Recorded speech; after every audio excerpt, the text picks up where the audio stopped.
Pride and Prejudice, by Jane Austen. Chapter 25. After a week spent in professions of love and schemes of felicity, Mr. Collins was called from his amiable Charlotte by the arrival of Saturday. The pain of separation, however, might be alleviated on his side by preparations for the reception of his bride, as he had reason to hope that shortly after his return into Hertfordshire the day would be fixed that was to make him the happiest of men. He took leave of his relations at Longbourn with as much solemnity as before, wished his fair cousins health and happiness, and promised their father another letter of thanks. On the following Monday, Mrs. Bennet had the pleasure of receiving her brother and his wife, who came as usual to spend the Christmas at Longbourn. Mr. Gardiner was a sensible, gentlemanlike man, greatly superior to his sister, as well by nature as education. The Netherfield ladies would have had difficulty in believing that a man who lived by trade, and within view of his own warehouses, could have been so well bred and agreeable. Mrs. Gardiner, who was several years younger than Mrs. Bennet and Mrs. Phillips, was an amiable, intelligent, elegant woman, and a great favourite with all her Longbourn nieces. Between the two eldest and herself especially, there subsisted a particular regard. They had frequently been staying with her in town. The first part of Mrs. Gardiner's business on her arrival was to distribute her presents and describe the newest fashions. When this was done she had a less active part to play. It became her turn to listen. Mrs. Bennet had many grievances to relate, and much to complain of. They had all been very ill used since she last saw her sister. 2 of her girls had been upon the point of marriage, and after all there was nothing in it. "I do not blame Jane," she continued, "for Jane would have got Mr. Bingley if she could. But Lizzie, oh, sister, it is very hard to think she might have been Mr. Collins's wife by this time, had it not been for her own perverseness. He made her an offer in this very room, and she refused him. The consequence of it is that Lady Lucas will have a daughter married before I have, and that the Longbourn estate is just as much entailed as ever. The Lucases are very artful people indeed, sister. They are all for what they can get. I am sorry to say it of them, but so it is. It makes me very nervous and poorly to be thwarted so in my own family, and to have neighbours who think of themselves before anybody else.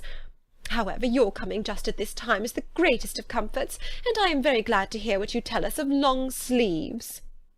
Mrs. Gardiner, to whom the chief of this news had been given before in the course of Jane and Elizabeth's correspondence with her, made her sister a slight answer, and in compassion to her nieces turned the conversation. When alone with Elizabeth afterwards, she spoke more on the subject. "It seems likely to have been a desirable match for Jane," said she. "I am sorry it went off, but these things happen so often. A young man, such as you describe Mr. Bingley, so easily falls in love with a pretty girl for a few weeks, and when accident separates them, so easily forgets her, that these sort of inconsistencies are very frequent."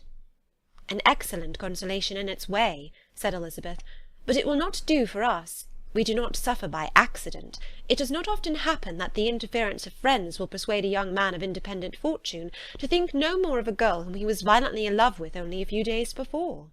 "But that expression of violently in love is so hackneyed, so doubtful, so indefinite, that it gives me very little idea. It is as often applied to feelings which arise from a half-hour's acquaintance as to a real strong attachment. Pray, how violent was Mr. Bingley's love?"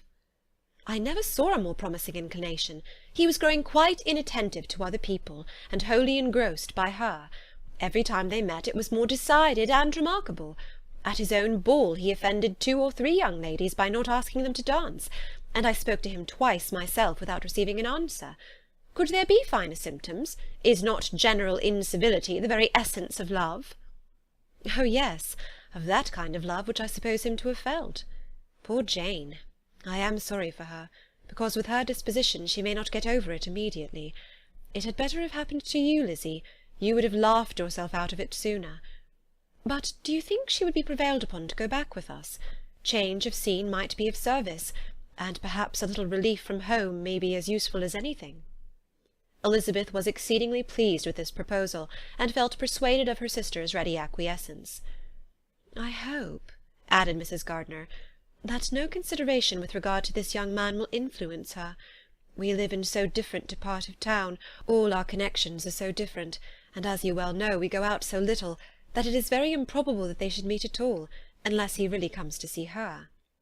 And that is quite impossible, for he is now in the custody of his friend, and Mr. Darcy would no more suffer him to call on Jane in such a part of London. My dear aunt, how could you think of it?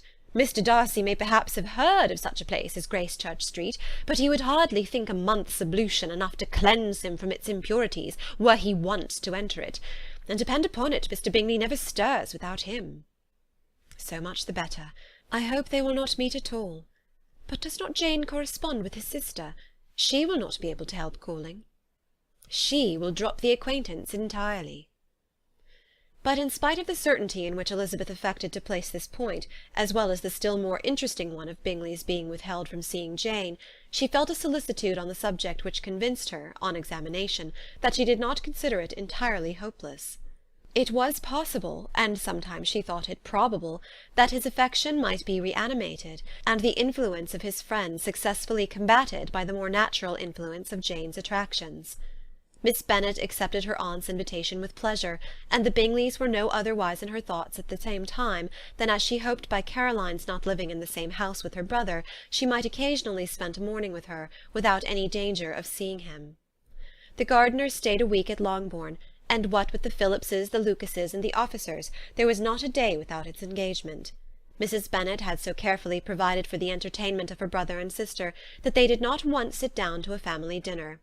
When the engagement was for home, some of the officers always made part of it, of which officers Mr. Wickham was sure to be one, and on these occasions Mrs. Gardiner, rendered suspicious by Elizabeth's warm commendation, narrowly observed them both. Without supposing them, from what she saw, to be very seriously in love, their preference of each other was plain enough to make her a little uneasy, and she resolved to speak to Elizabeth on the subject before she left Hertfordshire, and represent to her the imprudence of encouraging such an attachment. To Mrs. Gardiner, Wickham had one means of affording pleasure, unconnected with his general powers. About 10 or a dozen years ago, before her marriage, she had spent a considerable time in that very part of Derbyshire to which he belonged. They had therefore many acquaintances in common, and though Wickham had been little there since the death of Darcy's father, it was yet in his power to give her fresher intelligence of her former friends than she had been in the way of procuring. Mrs. Gardiner had seen Pemberley, and known the late Mr. Darcy by character perfectly well. Here consequently was an inexhaustible subject of discourse.